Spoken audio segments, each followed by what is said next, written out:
Escuchando la señal radiofónica de guanatosfm.net con la mejor programación todo el día. Los comentarios vertidos en este medio de comunicación son de exclusiva responsabilidad de quienes las emiten y no representan necesariamente el pensamiento ni la línea de guanatosfm.net.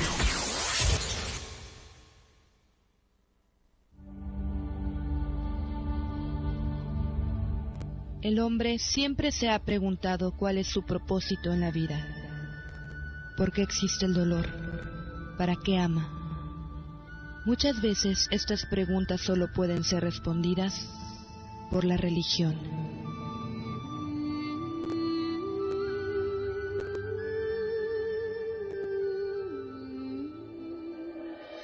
Sea bienvenido al programa Tocando lo Divino, donde charlaremos con especialistas de diversas creencias y buscaremos aclarar nuestras dudas existenciales para entender mejor nuestra fe y el mundo actual. Comenzamos.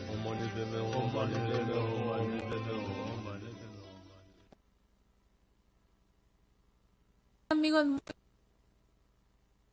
Rivera, un placer estar con ustedes en vivo en emisión más de su programa Tocando lo Divino. Muchas gracias por compartir este tiempo para aprender, para crecer, para conocer más sobre nuestra fe, aprender si llevamos el camino espiritual, pues ahora sí de todo un poco. Simplemente si no creemos o no nos interesa, bueno, pues por lo menos saber como parte de la cultura general dentro de estos temas de religión. Muchísimas gracias a todos ustedes por su presencia virtual y desde la distancia en el mundo y en México. Muchas gracias allá donde residen. Vamos a iniciar el tema de hoy. Bueno, esto es en el seguimiento de lo que son los temas que Juan Francisco Hernández, que aquí está. Muchas gracias, Juan Francisco. Buenas noches, ¿cómo estás? Hola, buenas noches, Karina. Pues bien, y aquí con tus radioescuchas. Bueno, ahora ya no radioescuchas, también pues de todo. Y televidentes y de todo. Bueno. Pero muchas gracias por estar aquí con nosotros y pues hablar sobre el cierre que sería de estos temas de la Biblia en el sentido de lo que es la arqueología bíblica, un tema que nos ha llamado poderosamente la atención, y aprovechando pues que ya pasamos hace pues un mes aproximadamente lo que fue Semana Santa, seguramente pues nos tocó ver reportajes, documentales sobre precisamente de que si existe todavía la cruz donde Cristo fue clavado, o los clavos, la corona de Cristo, dónde exactamente se quedó el arca de Noé, por ejemplo, qué pasó con el arca de la alianza, temitas así que te ponen a reflexionar. Y que a lo mejor hasta en revistas pues se ha visto algo al respecto, pero qué tan fidedigno es esto. Y luego que vas de visita a Tierra Santa y que te dicen, le vendemos la reliquia de la cruz de Cristo, le vendemos esto, y te quedas, caray, ¿será? ¿Cómo ha sobrevivido 2000 años? Entonces sí vale la pena hacer esta reflexión, y pues te agradecemos la presencia aquí en el estudio de Guanatos FM. Muchas gracias, y pues bueno, es un tema muy ciertamente, como dices, muy interesante. También yo podría decir bastante polémico, sí, en el sentido de que por desgracia hay mucha mala información. Sí. Muchas de las cosas que circulan a veces en los medios en realidad no son cuestiones, digamos, científicas como tal, sino interpretaciones, conjeturas, elucubraciones, pero que en realidad no son académicas propiamente, ¿no? Okay. La disciplina como tal ya nos sitúa, ¿no? Y entonces, a ver, espero que a nuestros amigos que nos están viendo y nos escuchan, pues bueno, les parezca interesante el tema y que contribuyan, ¿no? Claro. Con sus comentarios, con preguntas, en fin, y en la medida de lo posible que podamos responder, pues lo haremos. Claro que sí. Recuerdo el WhatsApp que tenemos aquí en Guanatos FM, recordando que ya es el único medio que tenemos. Ya antes estábamos manejando el WhatsApp de Tocando lo Divino, pero la verdad solamente Ros Charito Rubia Medina, a quien le mandamos un cordial saludo, era quien se contactaba. Entonces, bueno, está ese, y también nos pueden dejar mensajes a través de la transmisión en directo de la fanpage de Tocando lo Divino. Una disculpa si no lo podemos ver pronto, yo voy a tratar de meterme en el corte, porque a veces, no sé si les ha pasado, que me ven así rápido como que escondo el teléfono, pero es porque se oye, se alcanza a oír la transmisión. Entonces, para no tener problemas, mejor en el corte reviso, y si nos mandan mensajes y si por algo no los vemos oportunamente, bueno, una disculpa por adelantado, pero con el gusto de agradecer todos sus mensajes y comentarios. Pero si quieren hacer preguntas, mejor háganlas por WhatsApp a 33 17 28 0113, 33 17 28 0113. Por cierto, por ahí creo que nos están viendo desde San Miguel Allende, Rosalba. Rosalba, un saludo cordial para ti y para tu esposo. Muchas gracias por vernos desde San Miguel Allende, un lugar precioso para turistear y para descansar unos días, así que muchas gracias. Y quiero mencionar los libros antes de que se me pase. Tenemos de Rosa Barocio, Disciplina con Amor, cómo poner límites sin ahogarse en la culpa. Esto es tanto para padres y para maestros, para ponerles disciplina de manera amorosa, porque también no es ni bueno irse a los extremos de ser demasiado estricto, pero tampoco ni tan laxo de que al rato los hijos tomen decisiones por uno, que ya nos ha tocado ver seguramente en la calle o en algún lugar donde estemos, hijos que literalmente mangonean a los papás y te quedas así con que dices, wow, a eso hemos llegado. Entonces este libro será de mucho apoyo, sobre todo está dirigido para niños, es decir, papás de niños o maestros de niños. Hay otro igual también de Rosa Barocio, de Editorial Pax, que es de adolescentes, pero este es para padres de familia y maestros de niños. Y tenemos otro libro que nos lo regala Planeta. Voy a tratar de rescatar esta entrevista, es muy bella. Para subirlos, recuerden que también los programas de Tocando lo Divino lo tenemos en audio, por si no lo alcanzó a escuchar, a través de una página que se llama iVox. Es con I latina, B de vaca, O, X, para aquellas personas que dicen, híjole, ¿sabes que no alcancé a escuchar el programa o verlo?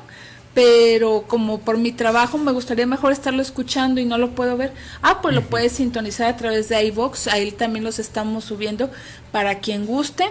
Y esta entrevista la vamos a rescatar porque ya la habíamos hecho hace ratito con Valentina Larraqui. La propia Valentina escribe este libro que se llama Un viaje al corazón de la fe, descubre el Vaticano de la mano de Valentina Larraqui, y nos narra, la verdad, una perspectiva muy interesante de lo que es Ciudad del Vaticano, desde alguien que, bueno, ella como periodista pues ha deambulado cientos de veces por esos pasillos, ha pues convivido con los sumos pontífices que le han tocado, en este caso creo que 3, no sé si 4, porque ya tiene sus añitos ahí de corresponsal, ya creo que ya dejó de serlo, pero ahí está. Entonces Valentina Larraqui nos comparte esta experiencia, y este libro es de Planeta, cortesía pues de la misma editorial, del mismo nombre. Entonces están estos dos libros, Disciplina con Amor, para padres y maestros de niños, de Editorial Pax, y está Un viaje al corazón de la fe, de Valentina Larraqui, descubre el Vaticano de la mano precisamente de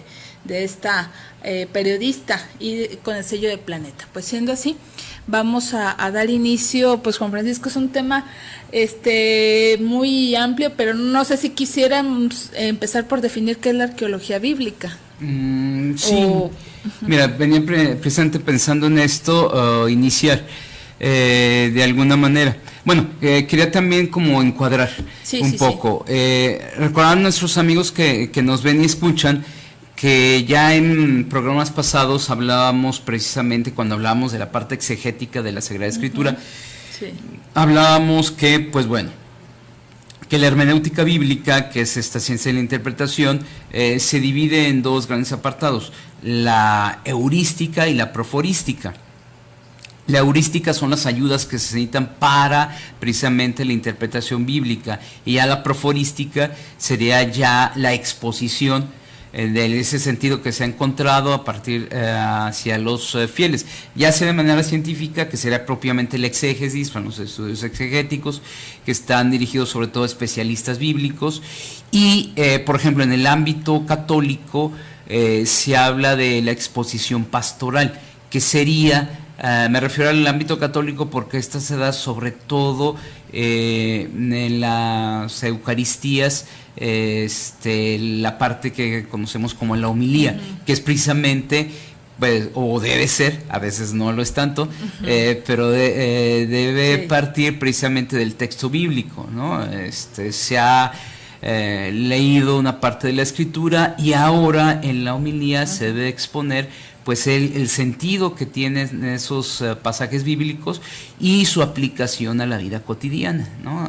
Es como lo que se supone que debe ser la labor del sacerdote en la homilía, ¿no? Sí. Decir, este es el mensaje y una posible aplicación a nuestro medio, a lo que estamos viendo es esto, ¿no? Sería esto. Me devuelvo un poco. Entonces la heurística decíamos que eran las ayudas, y ahí encajaríamos lo que llamaríamos las ciencias bíblicas, que son ciencias humanas, pero que están dirigidas precisamente al mundo de la Sagrada Escritura, al mundo de la Biblia, porque ahí vamos a encontrar historia, geografía, lingüística, gramática, en fin, ¿sí? Debemos recordar que nos estamos enfrentando sobre todo a un texto, ¿no? Entonces, por ejemplo, las ayudas literarias son fundamentales. Allí entra, como les decía, la lingüística, la gramática, la sintaxis, ¿no? Todo esto que necesitamos para estudiar un texto, cualquier texto, pero en este caso sería el texto bíblico, ¿sí? Y dentro de todas esas ciencias que se utilizan para poder profundizar y contextualizar la redacción del texto bíblico, pues una parte importante, y sobre todo más en los últimos años, ha sido precisamente la arqueología, ¿sí? Y de ahí, pues bueno, ya podemos decir, ¿no? La arqueología, ¿cómo la podemos definir? Pues bueno, la etimología, arge, principio, logos, estudio, ciencia, tratado, ¿no? Tiene varias acepciones. En este caso sería como la ciencia del principio, ¿no? Es el estudio del comienzo. Podríamos decir así etimológicamente, sería la definición de arqueología, ¿no? Ahora bien, la arqueología bíblica, en ese sentido, como su nombre, bueno, podríamos decir que en el ámbito de la arqueología ya hay especializaciones, ¿no? Hay diversas aproximaciones, pues bueno, sobre todo en el mundo occidental hemos trabajado mucho por el ámbito de la especialización, ¿no? Sí, ¿verdad? Y hemos encontrado, pues bueno, cada vez más especializaciones de estos campos, ¿no? Por ejemplo, de la arqueología, hay una arqueología submarina. Bueno, hay una revista muy buena aquí en México, Arqueología Mexicana, ¿no?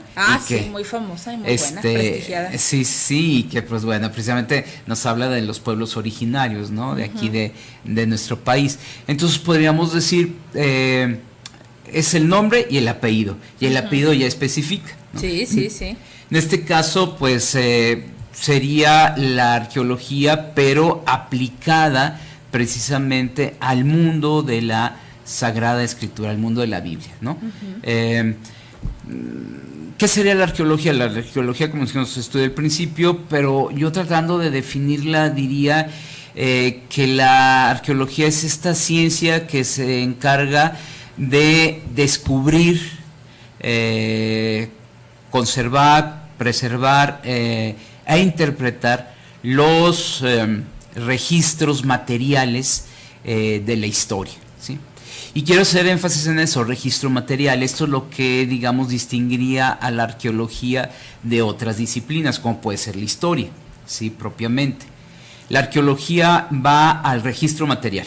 Por eso vamos a los arqueólogos excavar. Sí, porque lo que ellos van a hacer va a ser descubrir el registro material, edificios, instrumentos, por ejemplo, vasijas, herramientas, en fin, ¿no? Entonces, a eso va el arqueólogo, ¿no? Y otros también podríamos decir registros materiales. En este caso, la basura, ¿no? También, ¿verdad? Sí. Aunque uno no lo crea, la basura dice mucho de la persona, ¿no? Que sí, ciertamente. De hecho, para un arqueólogo, un basurero es un tesoro, ¿sí? Más que encontrarse un tesoro de oro, ¿no? Porque precisamente la basura indica la manera en cómo vivían estos personajes, ¿no? Por ejemplo, ¿qué comían, no? Nosotros lo que comemos lo desechamos, digamos, por ejemplo, cuando preparamos los alimentos, ¿no?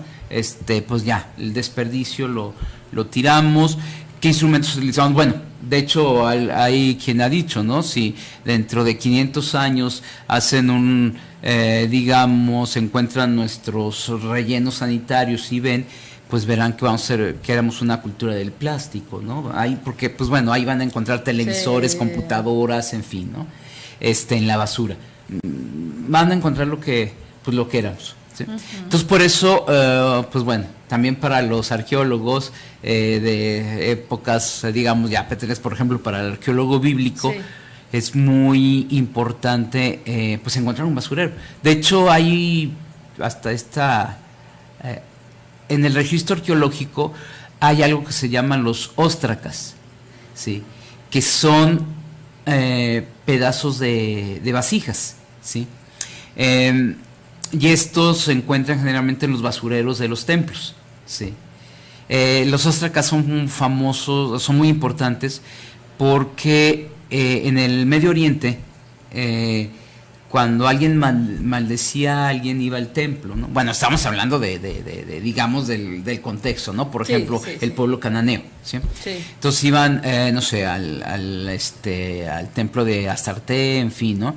O el templo de Baal, y pues bueno, pedían la muerte del enemigo, demás. Bueno, de hecho es muy interesante las maldiciones que hacen, porque las escriben, ¿no? Escriben en el jarro, escribían la maldición, ¿no? Y pues bueno, algunas cosas así, ¿no? Pues que ya no pueda tener hijos, en fin, de todo. Y ya cuando encomendaban y ¡tras! Rompían la vasija, ¿sí?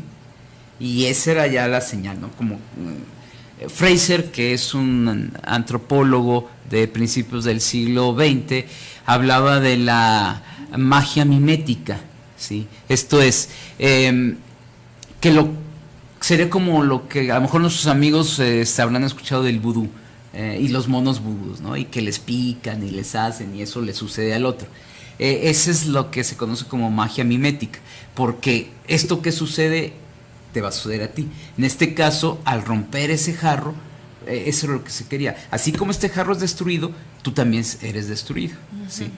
Pero de hecho los óstracas son muy importantes para el arqueólogo, porque precisamente permite descubrir todas estas formas, cuáles eran las intenciones, qué era lo que hacían. De hecho, hubo un tiempo en que en un proceso crítico se dudó de la existencia del rey David, en el sentido que pues, quién sabe si haya existido, a lo mejor pues bueno, como un personaje más bien simbólico y que era el arquetipo del rey israelita, ¿no? Pero ¿qué tanto en realidad existió? Sí. ¿Y esto por qué? Porque no había un registro material, ¿sí? Entonces no tenías nada con que demostrar que efectivamente David había existido, hasta que se encontraron un óstraca, ¿sí? Ahí aparecía el nombre de Melech David, el rey David. Sí. Ah, mira. Entonces, sí, eso confirma. Sí. Ahí hay un registro histórico, porque es un registro material de un personaje, de un rey David, que existió, ¿sí? Entonces, esto es, de hecho, lo fundamental de la arqueología bíblica, ¿no? La arqueología bíblica nos permite precisamente, pues bueno, ir construyendo el mundo de la Biblia, y también nos permite, pues, por ejemplo, en este caso, afirmar la existencia histórica, por ejemplo, de ciertos personajes, de ciertas, por ejemplo, situaciones, ¿no? Porque ahí está. Y también nos ayuda a reinterpretar, ¿sí? Por ejemplo, híjole, nada más que a veces con mis alumnas ahí en el Interreligioso de Guadalajara, cuando doy introducción a la Sagrada Escritura, algunas se me agüitan porque ¿Por qué? Pues es que de repente, mira, la arqueología nos ha ayudado, pues bueno, a tener una visión del mundo bíblico y reinterpretar ciertas cosas, ¿no?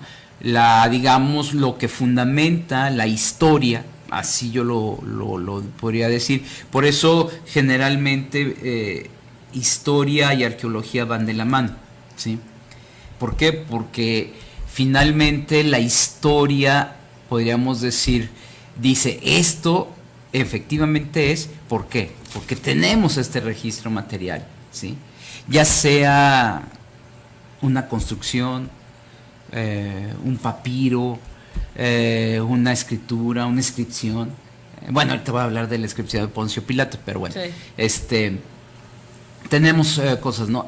Y por ejemplo, por medio de la arqueología bíblica sabemos que, por ejemplo, recuerdan nuestros amigos quizás el pasaje del libro de Josué, en donde se conquista la ciudad de Jericó.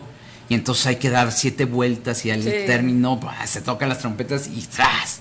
Sí. Pues hoy sabemos por la arqueología que cuando en la época en que Josué llegó a la tierra de Canaán, Jericó no tenía murallas. 200 años antes ya se habían derribado, ¿no? O sea, entonces cuando Josué llegó, ya las murallas de Jericó ya estaban caídas. ¿Sí? ¿O sería simbólico? Bueno, ese es otro punto. Sería otro punto, ¿no? Bueno, generalmente yo también cuando hablamos de historia bíblica, hay que entender en qué sentido son libros históricos, ¿no? Es una historia vista de la fe, de hecho es un género literario específico de la Sagrada Escritura, la historia religiosa, historia que no hay que confundirla con la historia de la salvación. Ese es otro concepto, ese es el concepto teológico, ¿sí?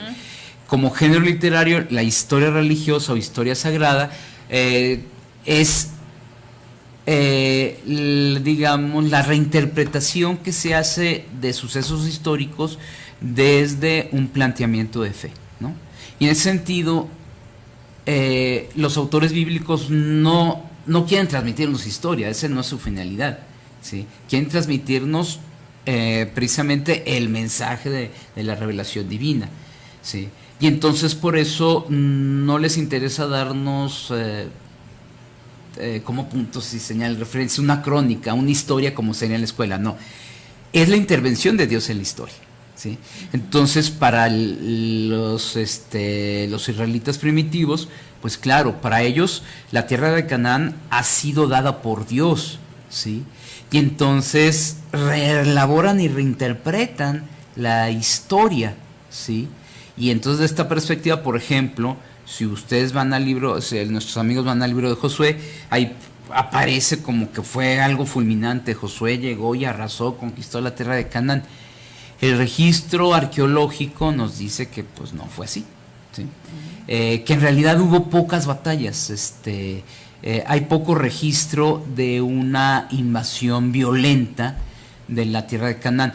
Y eso ha hecho que se reinterprete. Bueno, ahorita voy a hablar de un arqueólogo famoso israelí, ¿sí? Que precisamente tiene un libro que ha sido muy polémico, ¿sí? La Biblia desenterrada, ¿sí? En español está en Editorial Siglo XXI, ¿sí? Bueno, para aquellos que les interesa, ¿sí? ¿Tal cual la Biblia desenterrada? La Biblia desenterrada. Ok. Sí. Y precisamente en esta idea, de hecho hasta él lo hace en un afán de hasta desmitificador, sobre todo. Miren, hay un documental muy interesante, no sé,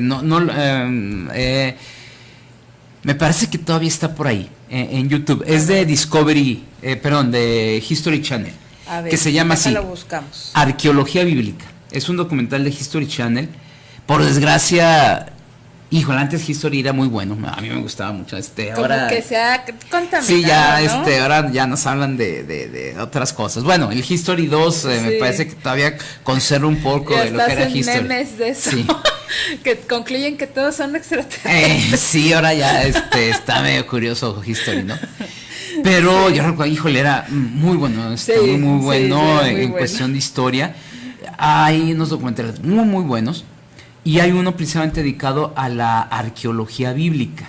Yo se los recomiendo a los amigos, si lo pueden rescatar. Yo he entrado a la página actual de History, lo que ahí tienen, pues no.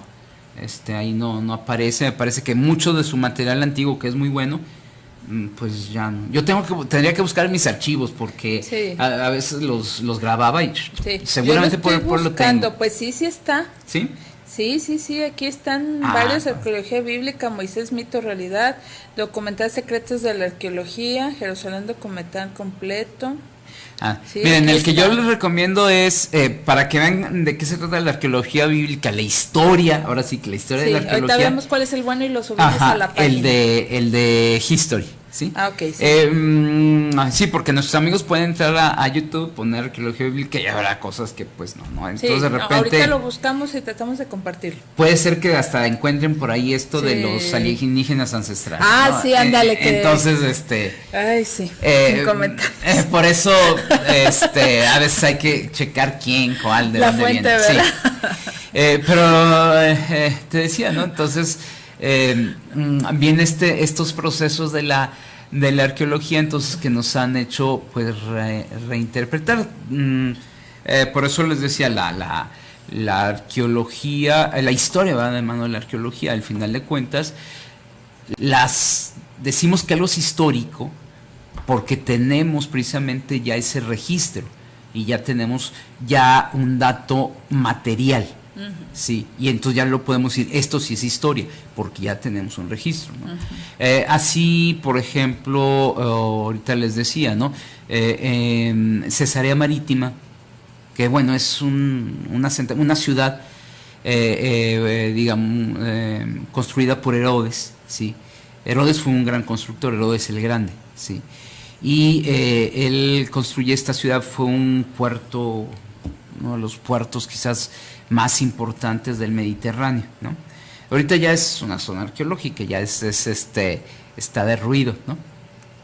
Pero Herodes lo construye a la manera romana. Herodes quería congraciarse con los romanos, ¿no? Entonces la construye a la manera romana, tiene su anfiteatro, tiene el circo, que bueno, no era como los de ahora de los payasitos y demás, ¿no? Acuérdense que el circo romano era el lugar donde se hacían las justas y esto, ¿no?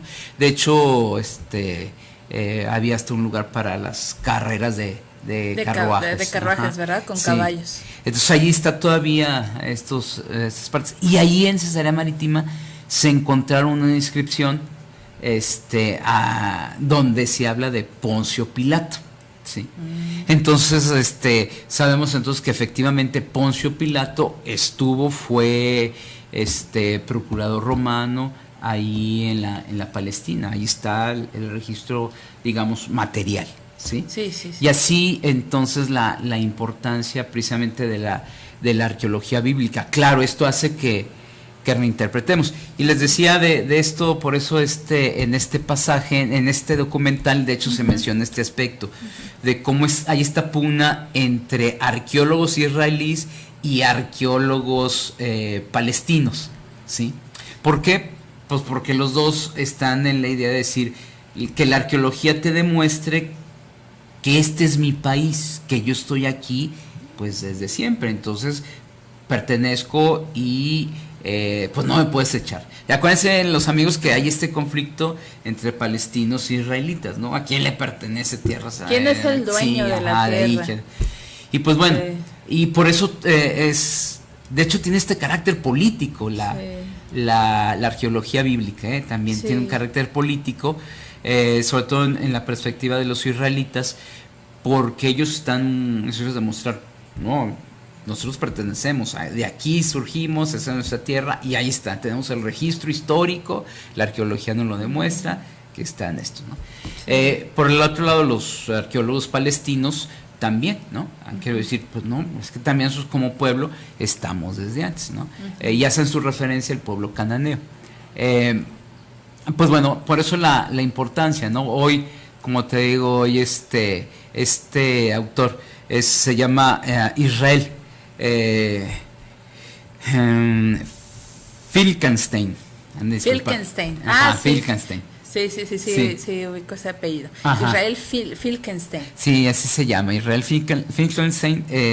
Él, de hecho, causó polémica porque precisamente a contrapelo de sus colegas israelitas, sí, él reinterpreta la manera en cómo, pues bueno, en cómo hay que leer la Biblia, precisamente en torno a esto de cómo fue el proceso de la conquista de la tierra de Canaán. Y en ese sentido sería más que una conquista, una asimilación, ¿sí? En realidad, sí hay registros de algunos sucesos violentos. El dato arqueológico nos lo dice, que hubo algunas batallas, algunos asentamientos que fueron, pues bueno, conquistados, derruidos, pero la mayor parte no, del periodo no. Entonces, más bien fue un proceso de asimilación, ¿no? Sí. Entonces, por eso, la arqueología bíblica nos está ayudando, por un lado, a, pues bueno, de hecho uno de los libros que traigo para los amigos para sugerirles, ¿cuál es? El País de la Biblia, de Herbert Hagg, sí. El País de la Biblia. Ahorita le tomamos fotos también. Bien. Y lo subimos. ¿De qué editorial es? Es de editorial Herder. Herder. Entonces es importado. ¿Dónde? Es de España. Pues en librerías como la librería parroquial. La librería parroquial, la San Pablo. San Pablo. Buena Prensa también manejan. Buena también Prensa. De Herder. De Herder, sí. Pues está bien para profundizar, vale la pena, amigos. Entonces, de todas maneras, ahorita sacamos la foto para que la vean. ¿Y cómo ves, Juan Francisco, que nos tenemos que ir a un corte? Pues adelante, sí, porque si ustedes me dejan, yo les sigo. Sí. Sí, bueno, nos vamos para también ver qué mensajes nos han llegado y poderlos atender. No se vayan, por favor, seguimos con más aquí en el programa. Regresamos después de la pausa.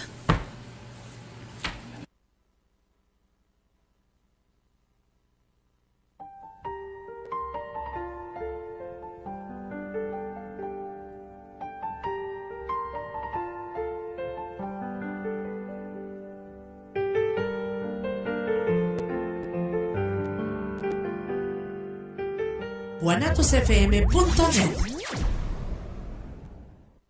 México en tus oídos.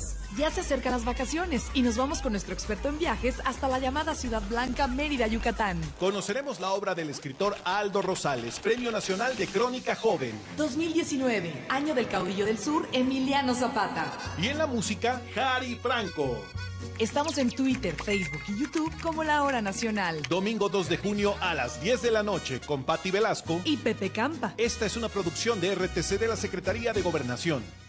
Tocando lo Divino, todos los miércoles de 9 a 10 de la noche en Guanatos FM, la radio local del mundo.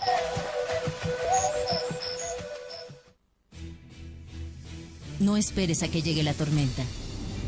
Prepárate. Si hay alerta de ciclón tropical, toma tus precauciones. Desconecta todos los aparatos eléctricos y el interruptor de energía. Si tu vivienda es frágil o el techo es de material endeble, identifica el refugio temporal más cercano a tu comunidad y trasládate allí. Sigue las recomendaciones de Protección Civil y mantente a salvo. Comisión Nacional del Agua.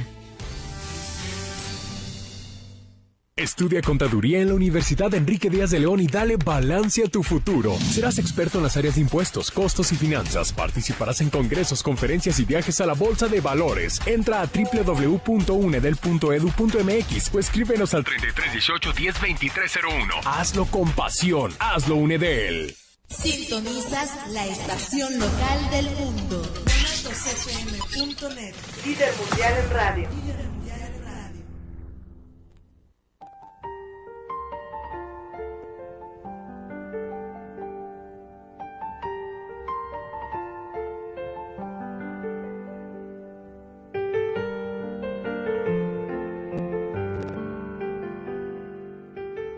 Amigos, regresamos aquí a Tocando lo Divino. Muchas gracias por estar aquí con nosotros. Leo mensajes de Gerardo Oviedo, nos saluda desde Querétaro. Aquí están escuchando este grandioso programa. Saludos a esta servidora y al maestro Juan Francisco, que para aquellos que no lo ubiquen, él es catedrático del ITESO, también formador frailes franciscanos. Ya escuchan, también da clases a religiosas y experto en religiosidad popular. Muchas gracias. También a Diego García, saludos a Tocando lo Divino, nos están siguiendo en este programa, saludos para ambos, gracias. Los Charito, también muy buenas noches, saludos para Juan Francisco y esta servidora, gracias. Muchas gracias. Fernando Ávila, saludos, nos están escuchando desde Zapopan y dice saludos para Juan Francisco. Gracias. Silvia Esparza, saludos, anota para un libro, nos escucha desde Rancho Nuevo, muchas gracias Silvia Esparza. Familia García, saludos desde Anchorage, Alaska, muchas gracias familia García.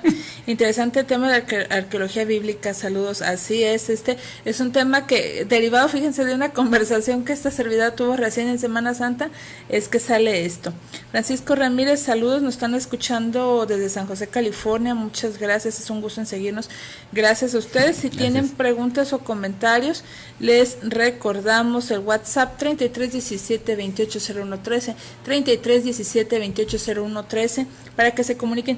Y Juan Francisco, en esta segunda mitad del programa que tenemos, si no nos queremos ir, ya tú nos dices en qué momento lo tocamos, pero sí hacer un pequeño apartado sobre precisamente arqueología sobre lo que fue la pasión y muerte de Jesucristo, independientemente de todo, así como nos has dado algunos datos bíblicos, yo creo que valdría la pena porque primero, pues para aprender, para que nos vean la cara si tenemos la fortuna de ir a Tierra Santa y que nos quieran decir que nos venden algo y no sabemos si sea verdadero o no, que sea una reliquia o no, y pues seguir aprendiendo sobre este tema. Yo tenía un planteamiento que hacerte, pero te digo, no te quería interrumpir con el corte, que era es una pregunta algo así como ¿qué es primero el huevo o la gallina? Ya nos dijiste que la arqueología bíblica pues busca pues entender, ¿no? Físicamente si aquí estuvo este suceso o si este personaje que la Biblia menciona existió,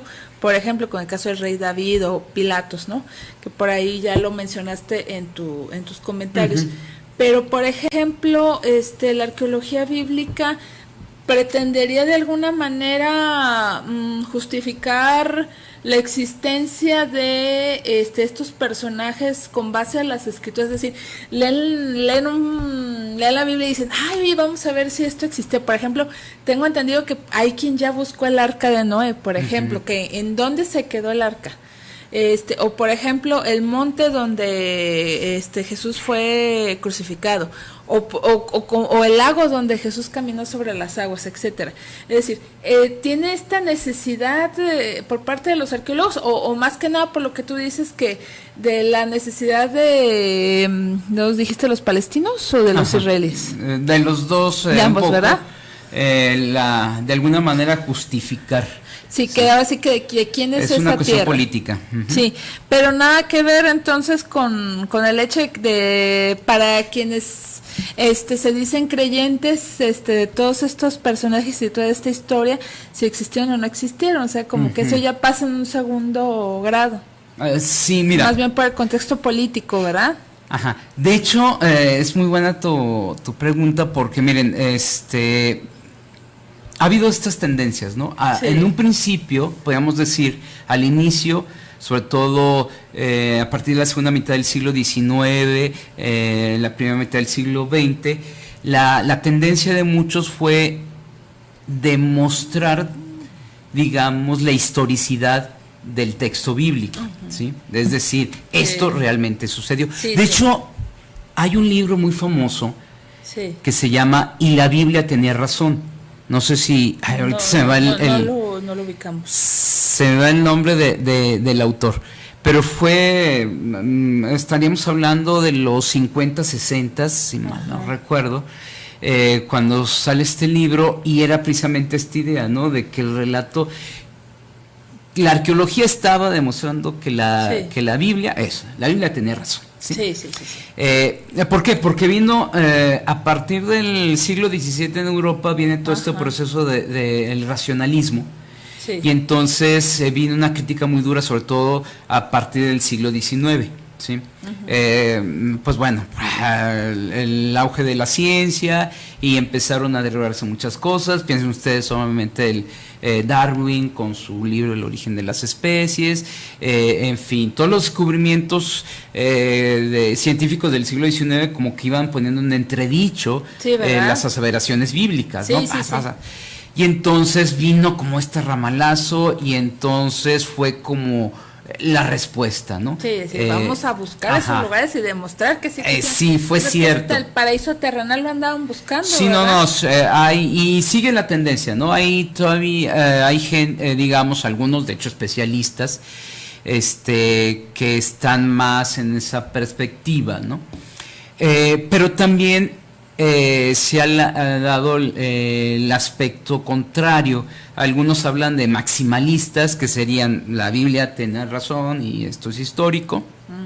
Los minimalistas decir pues no, sí, lo contrario, ¿no? Es por ahí iría la cuestión un poquito de Bullmann. Bullmann fue un, pues bueno, exégeta alemán famoso del área del protestantismo.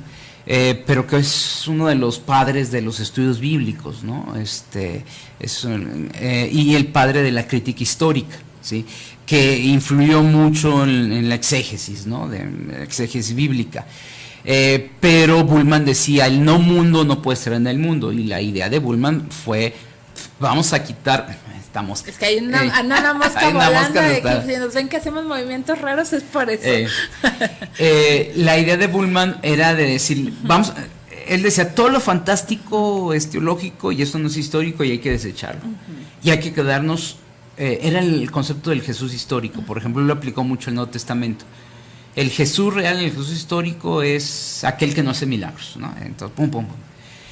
Para mí la crítica histórica llega a un callejón sin salida, porque en realidad los evangelios no fueron pensados como historia. Entonces, si tú les quitas los elementos maravillosos, te quedas con algo que en realidad no son los evangelios, ¿sí? Entonces, por eso no, y hoy, por eso también la crítica histórica entró en un momento como en una crisis, ¿no? Es muy valiosa, pero como un instrumento, pero hay que decir hasta aquí, ¿no? Y en ese sentido también a veces el rechazo absoluto, decir es que la Biblia nada tiene que ver con la historia, tampoco. Por eso hay quien está en el punto medio. Hoy la tendencia es decir, la arqueología bíblica como tal no nos va a decir la Biblia tenía razón o se equivocaba, ¿no? Sí, no va a concluir contundentemente, no. Así. La arqueología como ciencia, la arqueología bíblica como ciencia, nos va a ayudar a contextualizar, ¿sí? A decir, sí, esto es histórico, esto no, pero la afirmación teológica, que esto iría para el creyente, ¿sí? De hecho, la afirmación de que, por ejemplo, Josué no tiró las murallas de Jericó, no afecta en nada al mensaje ni a la fe, ¿sí? Porque ese no es de hecho el mensaje del libro de Josué, ni eso se pretende. Hay estos elementos que aparecen para reforzar la pretensión. ¿Cuál es el mensaje del libro de Josué? Yahvé está con su pueblo y Yahvé es el que le ha entregado esta tierra al pueblo, ¿sí? Así es. Entonces el pueblo. Ese es el mensaje del libro de Josué, y entonces con esto no se manifiesta. De hecho, el autor del libro de Josué, al poner estos sucesos, digamos, atribuírselos a Josué, era la manera de decir, vean cómo Dios está con nosotros, claro. ¿sí? O estuvo con ellos, porque el libro de Josué fue escrito más o menos 300 años después de los sucesos que narra, ¿sí? Fue otro periodo histórico, estaba sirviendo a otra causa, ¿sí? Entonces por eso es ya una interpretación del suceso de la llegada de los israelitas a Canaán, ¿sí? A todo esto ha contribuido, pues bueno, la arqueología bíblica. Hace rato me traigo aquí el librito por esto que les iba a decir, porque me parece muy, bien la manera en cómo lo dices. El libro que veíamos de Herbert Hack, en el apartado de arqueología, aportaciones de la arqueología. La arqueología confirma la Biblia. El primer apartado que decíamos, hay cosas que la Biblia dice, que a partir de la arqueología, por ejemplo, decíamos, sí existió un rey David, ¿sí? La arqueología precisa, completa y rectifica los relatos de la Biblia. Y ese es otro punto, ¿no? Jericó no tenía murallas cuando llegó Josué. Ahí hubo una rectificación al relato bíblico, ¿no? La arqueología sitúa la Biblia en el marco general de la historia y la cultura del Oriente Antiguo, ¿sí? Entonces, es esto, ¿no? La arqueología es una herramienta que nos sirve para contextualizar, ¿sí? Pero la arqueología no nos va a, digamos, en ese sentido, las verdades de fe ni las va a afirmar ni las va a desmentir, porque son de otro orden, ¿sí? La arqueología en ese sentido, y es importante, nos va a ayudar a tener una mayor comprensión del mundo y del texto bíblico, ¿no? Para poder hacer una interpretación, una hermenéutica más correcta, ¿sí? Pero en un momento dado, pues ni va a negar ni va a afirmar. De hecho, no es su labor. Ok, ¿nos puedes recordar el significado de exégesis y hermenéutica que has estado mencionando para aquellos amigos que, a ver, esas palabritas me espiritifláuticas, ¿no? Sí. La hermenéutica es la ciencia de la interpretación, ¿sí? De hecho, de interpretación de textos, de hecho podemos encontrar también la hermenéutica de otros textos que no son textos bíblicos, pero en realidad la hermenéutica nació de la interpretación del texto bíblico. Sí. Entonces esa es hermenéutica, ciencia de la interpretación. La exégesis es el estudio científico de la escritura precisamente para descubrir el sentido del texto bíblico. Bien. ¿Sí? Y no sé si te acuerdas, Juan Francisco, no recuerdo, ahorita que estás hablando, me quiero acordar en qué año, pero hubo un boom de que se habían encontrado la tumba de un Jesús. Y amigos, en serio, o sea, hasta su servidora se cuestionaba, o sea, que Jesús no resucitó.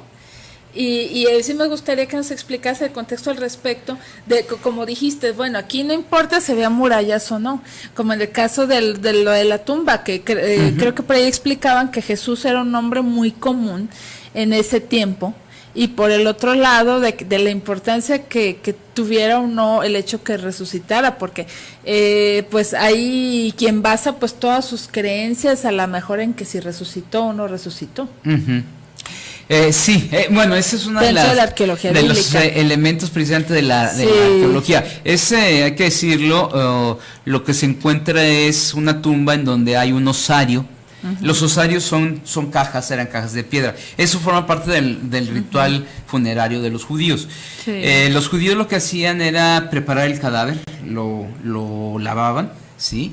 Lo ungían. ¿Recuerdan ustedes por ahí los textos de los evangelios? Sí, con aceite, Magdalena, ¿verdad? Que va porque lo enterraron rápido y no lo habían preparado, ¿no? Porque ese era el ritual, lavar el cadáver, dejarlo limpio, luego ponerle algunos aceites, perfumes, en fin, ¿no? Paz.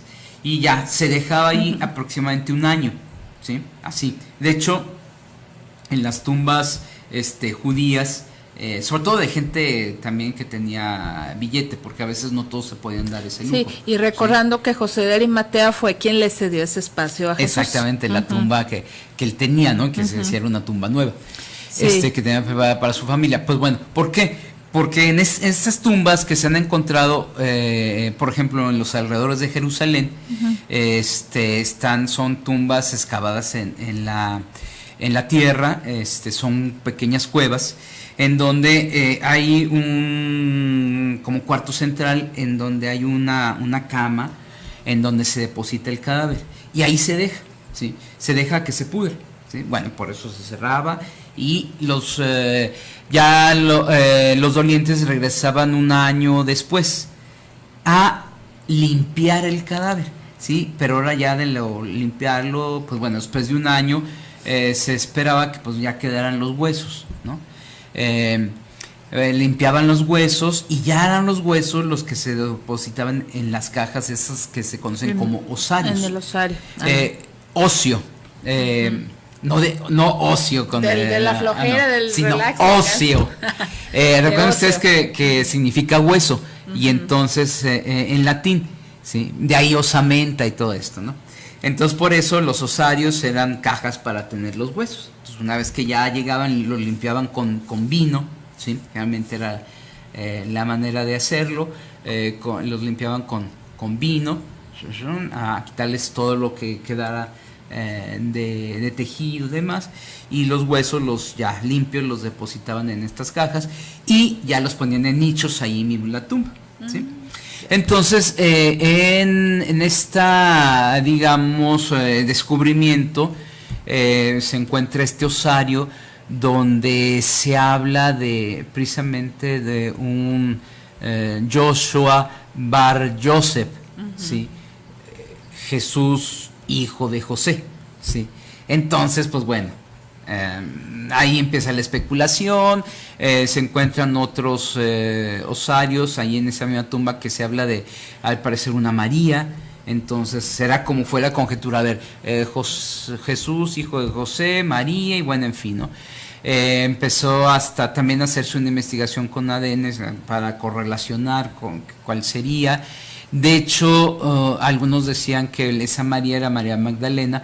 ¿Por qué? Porque no tenía relación genética de ADN con el tal Jesús, ¿sí? Pero si estaba ahí, entonces, bueno, entonces a lo mejor era la esposa, y entonces si es María, la esposa de Jesús, María Magdalena, ¿sí? Pues sí. Entonces, pero también es polémico ese punto. Pero eran afirmaciones, o sea, no todos estaban de acuerdo, aún por la inscripción, ¿sí? Sí. Porque la inscripción no es muy clara, ¿sí? Fue como una interpretación de esa inscripción. No todos los paleógrafos, que son los que ven los textos antiguos, ¿sí? Estuvieron de acuerdo en que esa fuera la inscripción, que en realidad dijera Joshua Bar Joseph, ¿sí? Dijeron, no, espérate, como que no era concluyente, ¿no? Entonces por ahí no fue suficientemente concluyente, ¿no? Es una de las cuestiones que tiene la arqueología. La arqueología también va a ser polémica, ¿sí? Claro. Porque tiene que ver a veces con cierta interpretación. De hecho, ha habido cambios, ¿no? De repente había afirmaciones que decían, luego viene otro descubrimiento que cambia. Dicen, caramba, pues no fue, y vas para atrás. Sí, pues así pasa. Porque resulta que ya los datos más recientes ya no avalan una hipótesis que se había establecido originalmente. Sí.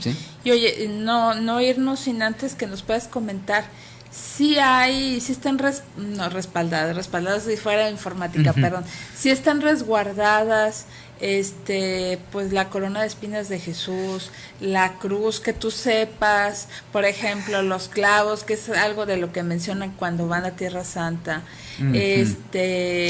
Para aquellas personas, hablando precisamente de esta arqueología, pues no caigan en engaños, porque luego se dicen tantas cosas.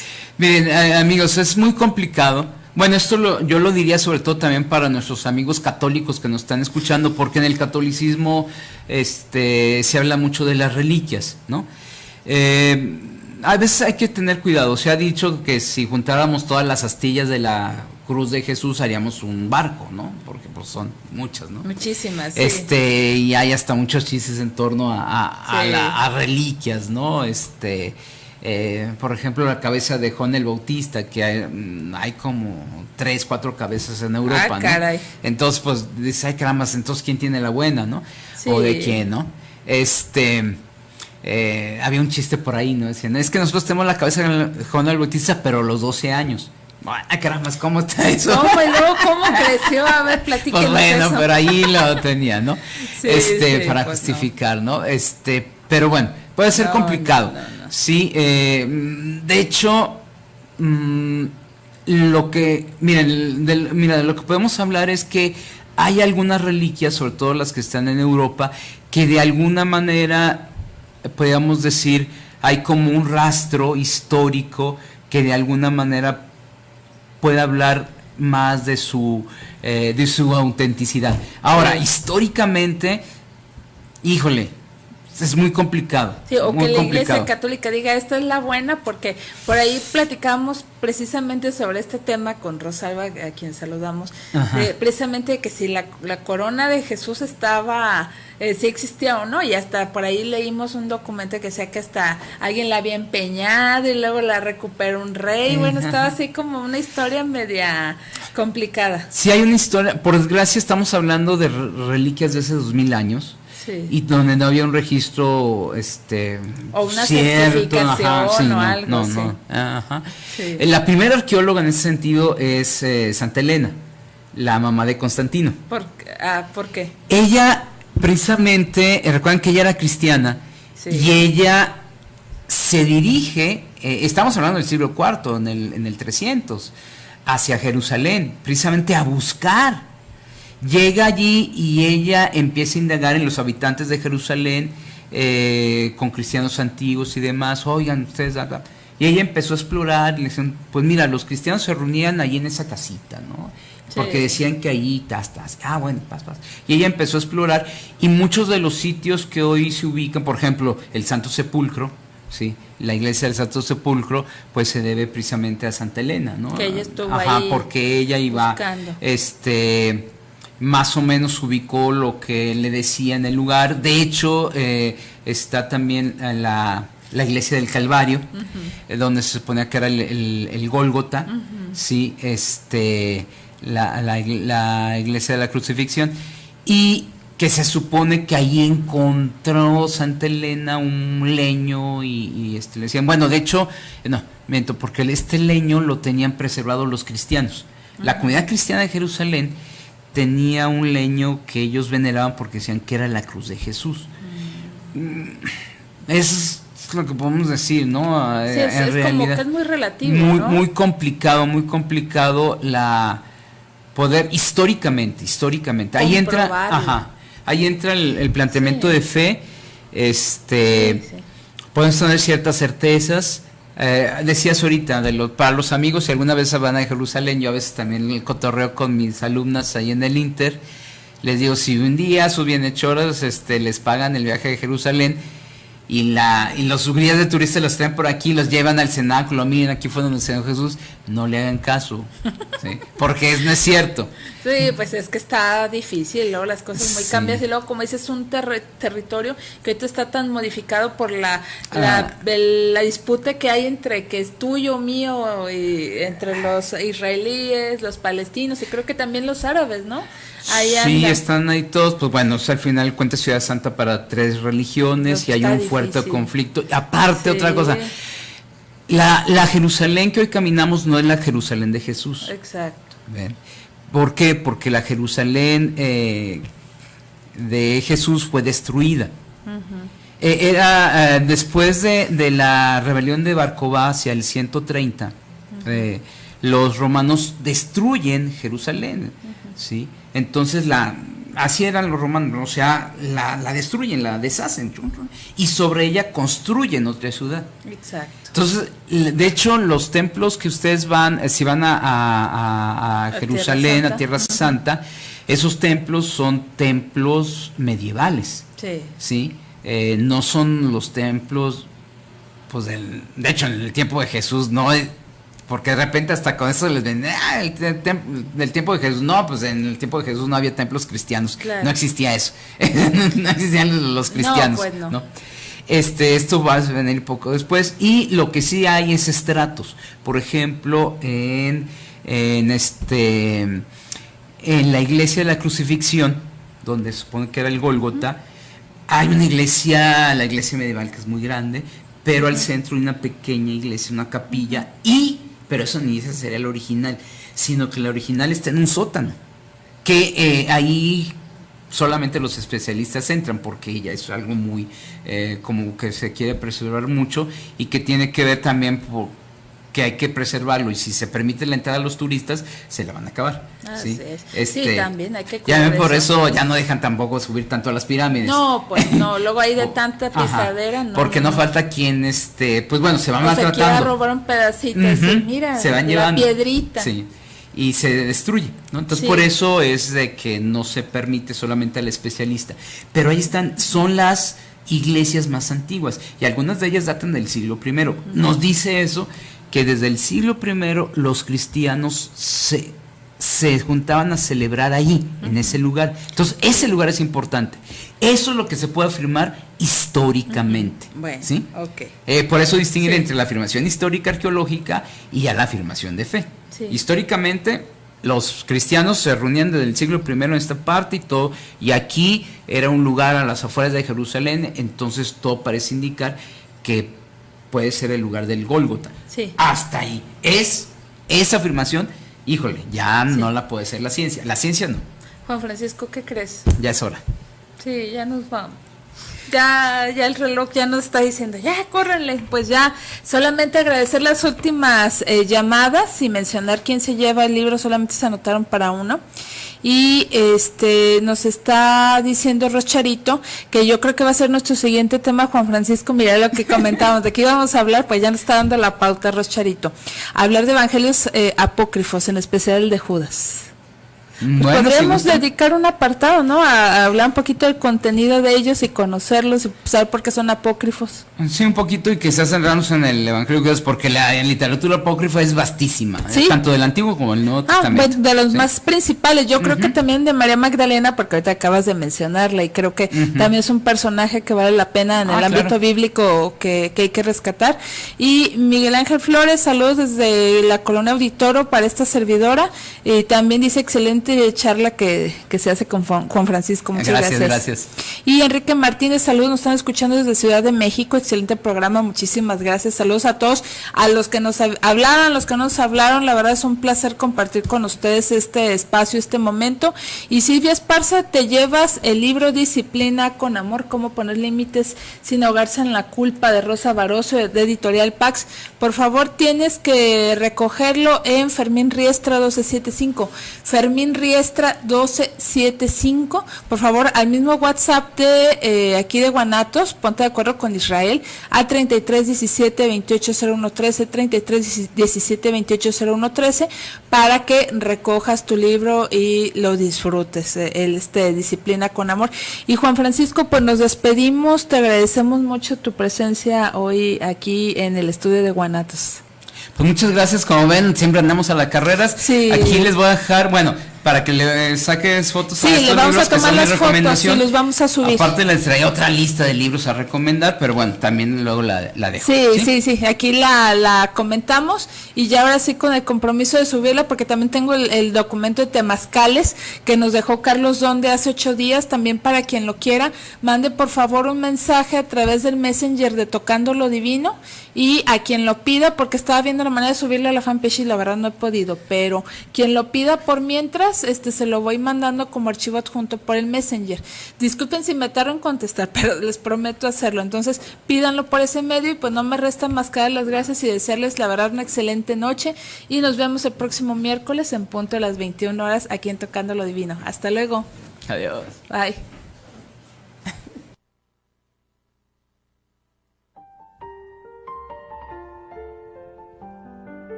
Hemos concluido hoy el viaje a través del mundo de la religión.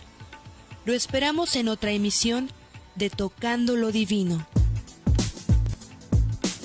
Envíe sus dudas y comentarios al correo tocandolodivino@yahoo.com. Hasta la próxima.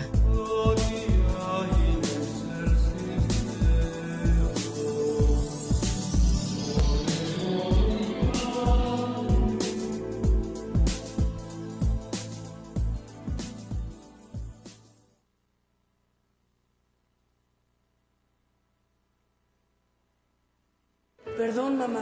Perdón, papá. No podremos alcanzarnos en la frontera. Yo cuidaré de mi hermana, pase lo que pase. Tengo miedo.